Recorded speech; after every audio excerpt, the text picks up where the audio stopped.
to work with uncertainty. Not knowing what the result is going to be, it took me a while to get comfortable with.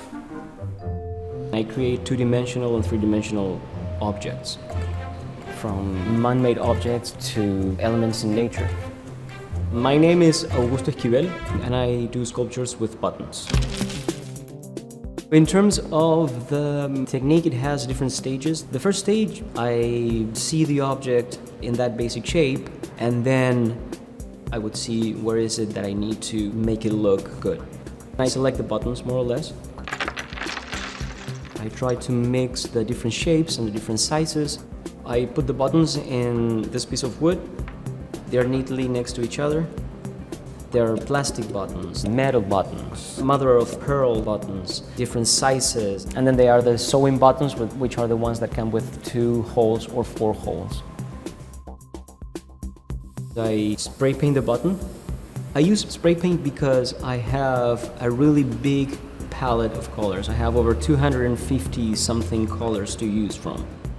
And I'm really on details, especially when it comes to the paint, because it has to look perfectly painted. It has to look like the button came like that.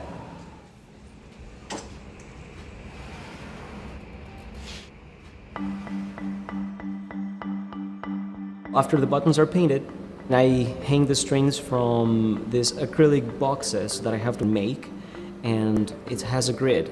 Depending on the size of the sculpture, you have hundreds of holes in the grid to thousands. Thousands of holes with thousands of strings with even more buttons from each string.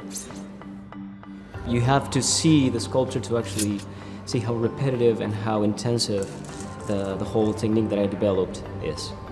I like the fact that I can take this button that was designed to hold garments together, but it's doing something different. I pay attention to that when I'm working. Many times we underestimate what we can do if we come together, not only objects but people. In every level, we are just part of something bigger and something smaller. The first thing that you get is a sense of hard work, a lot of hard work, but it's something also childish and innocent. I wanted to produce this sensation of relaxed environment, and I want you to smile. I don't think that the sculptures have an implicit issue. It's not my primary message. The message is more of feelings that I want to convey. Feelings of childhood, of creation, and of happiness. I cannot stress that enough. I want people to feel happy to have my sculptures.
This Sunday morning sun looks pretty cool right now, but not long ago it was hot stuff.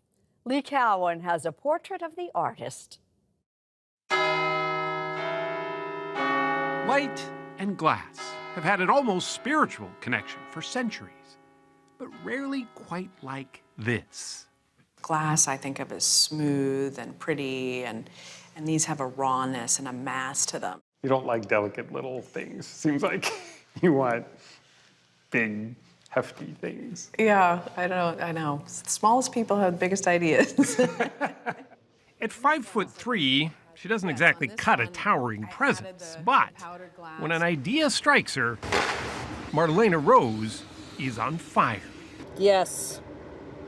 And then right in here, beautiful. Her medium is 2,000-degree molten glass. Her fascination, its unpredictability. Her motto, no fear.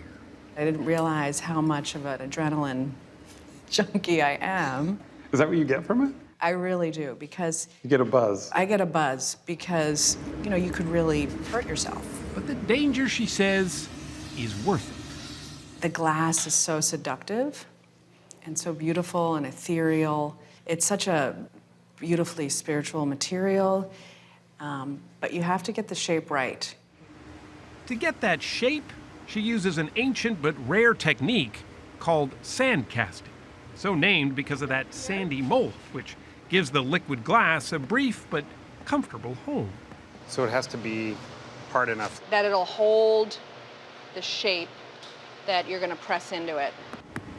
She's one of only a handful of artists actually trying to do this. When she started, nearly every glass studio thought of her as the proverbial bull in the china shop she couldn't find anywhere that would let her work. I want to come in and use equipment and pour molten glass, and I'm going to make a mess in your studio. Why don't you want me? It was hard having the door shut in your face and no, and maybe it's just too hard. Maybe it's just too hard. But she never gave up trying. And finally, this studio, near her home in Clearwater, Florida, relented. And so, for the last 20 years, she's been turning out her signature pieces. Buddha heads, for one. Butterflies, another. African pieces, too, are a favorite. She's in more than a dozen galleries. And her work was recently a featured exhibit at the Fort Wayne Museum of Art in Indiana, which all made the mold that she poured for us all the more special. Our Sunday morning sun. She first crafts it in styrofoam, gluing it together with the help of her 2 kids and her husband, Thomas. Once built, the piece is pressed face down into that wet sand.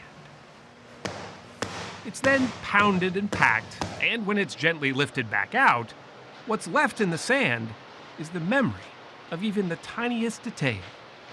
Came up pretty well. Yeah. The excess sand is then vacuumed away, and a golden layer of powdered glass, in this case, is sprinkled into that mold.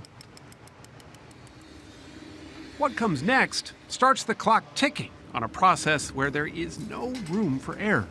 I just love how it's this dance amongst all of us, and there's danger and it's excitement, and who knows how it's going to turn out. That to me is thrilling. That dance starts as soon as the glass is at the right temperature to be poured. It starts cooling almost as soon as it hits the air, which is why, almost immediately, Marlena starts blasting it with a blowtorch, and it could all go south in a second. And if it cools too fast, the whole thing cracks and you're done. Whole thing cracks. Bit by bit, the sand is carefully removed, readying it to be transferred to the cooling oven.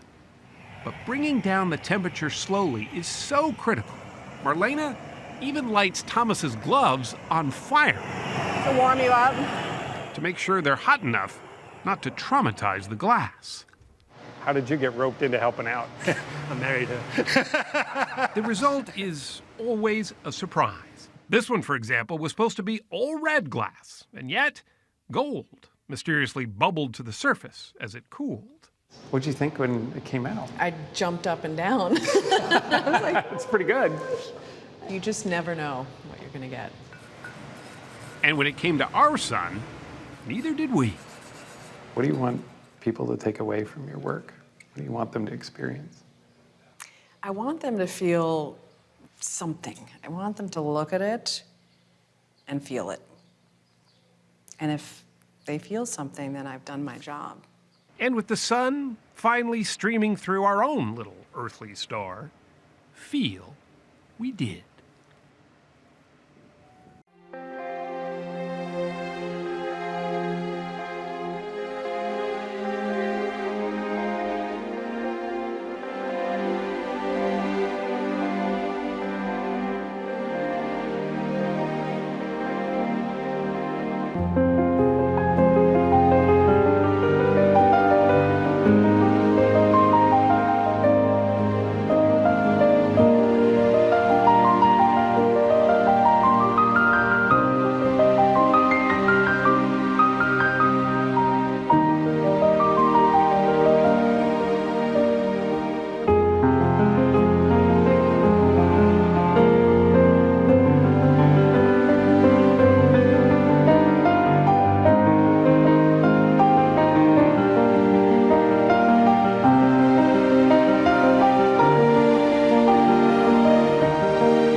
Aquí, bueno, el país es símbolo de la superabundancia, donde tú vas y te da náuseas ver tanta cosa que la gente puede que no necesite. Porque eso es algo que nosotros en nuestros países latinoamericanos no lo vemos.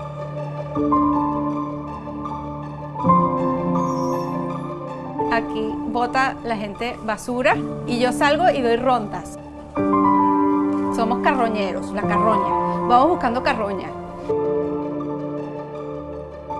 Esa historia agrega energía a la pieza. Es igual que el vudú. Estás haciendo un hechizo sobre la gente con el objeto. Hay idolatría en los productos del mundo contemporáneo. Idolatría como en la muñeca Barbie, que termina afectando la psicología de las niñas y quieren parecerse a la muñeca Barbie.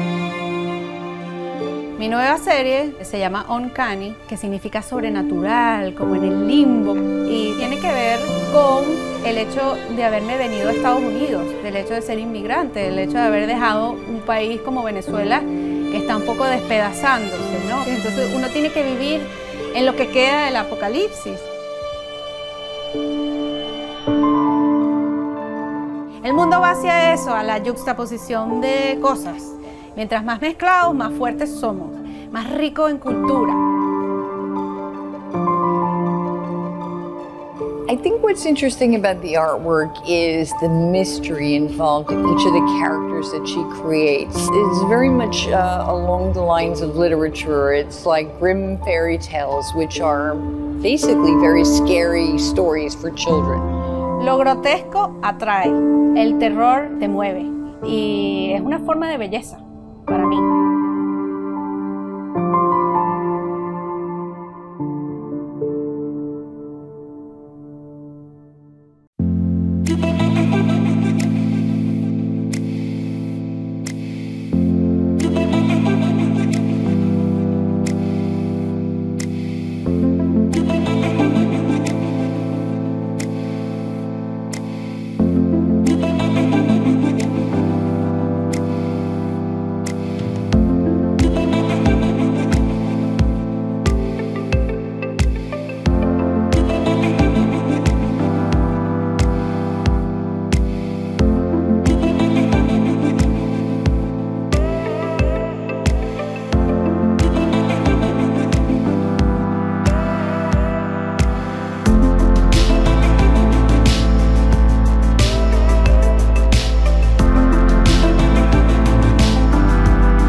encantaba la música y me encantaba el arte. Y decidí el arte por una sencilla razón, englobaba todo, ¿no?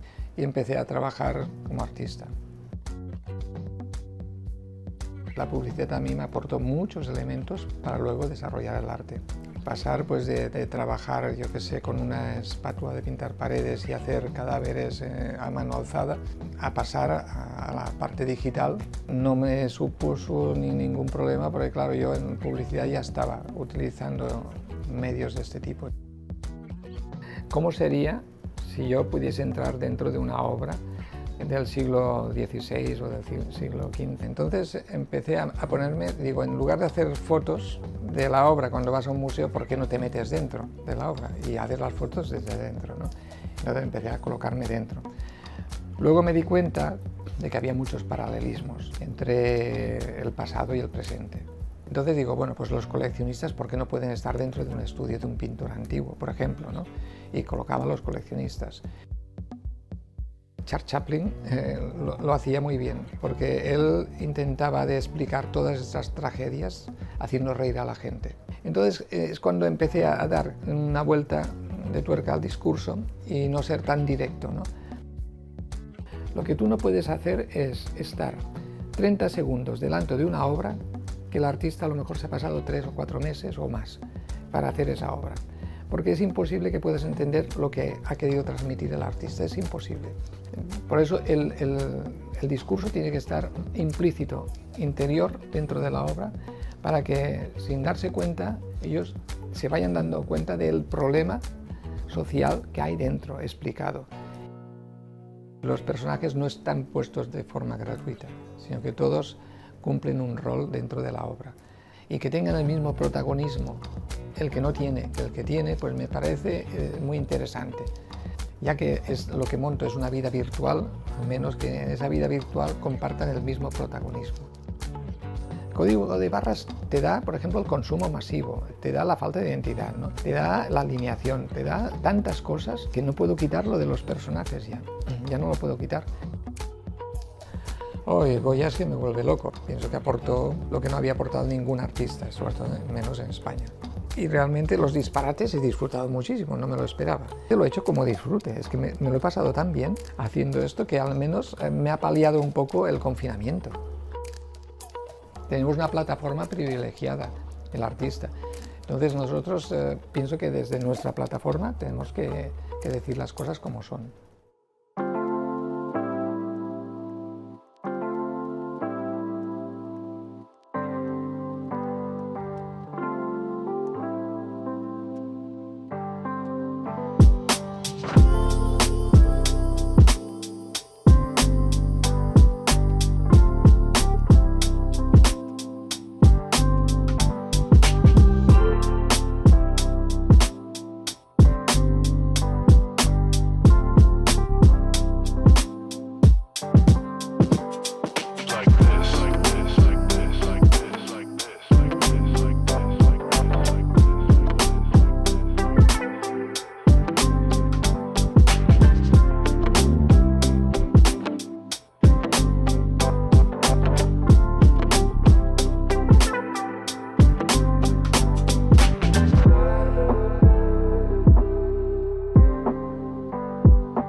Then she started gluing stones to pieces of brass. Beautiful.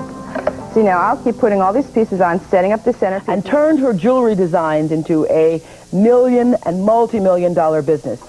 Wendy Gill is the trendsetter for the biggest stars in the world.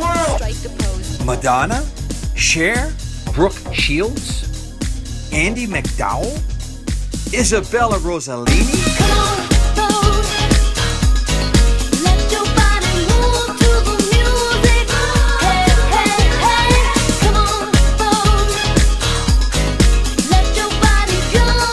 Designer Wendy Gill to the show. I'm so excited.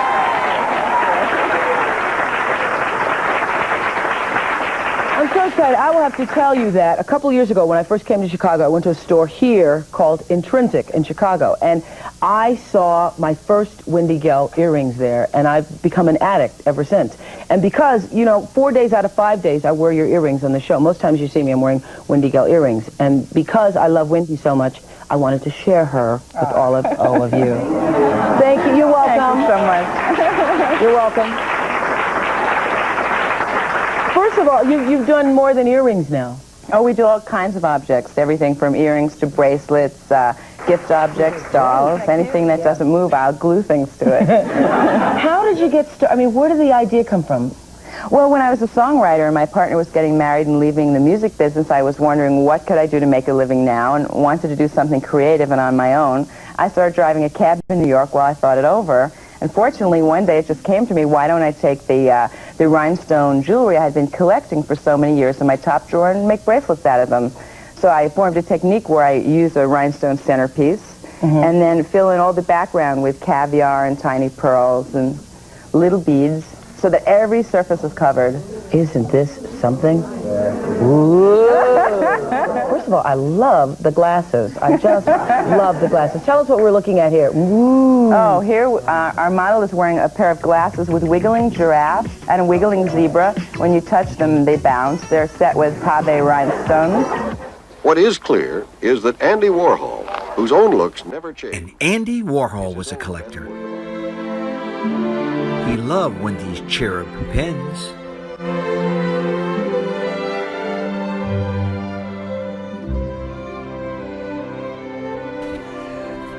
Wendy has influenced and worked alongside the most prestigious designers in the world, including Oscar de la Renta, Bill Blass. The official... Yeah, we've done lots. I'm a Statue of Liberty freak anyway, and I'm so excited with the big celebration that we're all having in this country about it. It was time to let the Statue of Liberty have a little more fun. This is it. This is incredible. So what's this inside? I know that it's laid with the crystals, but what? It's brass. It's hand-cut brass, and then we pave it with crystals and rhinestones. Incredible. And here's her torch. And here's her torch. No, that looks good with your dress. It's what to wear for the 4th of July celebration party. It's good. We're having one in my neighborhood, and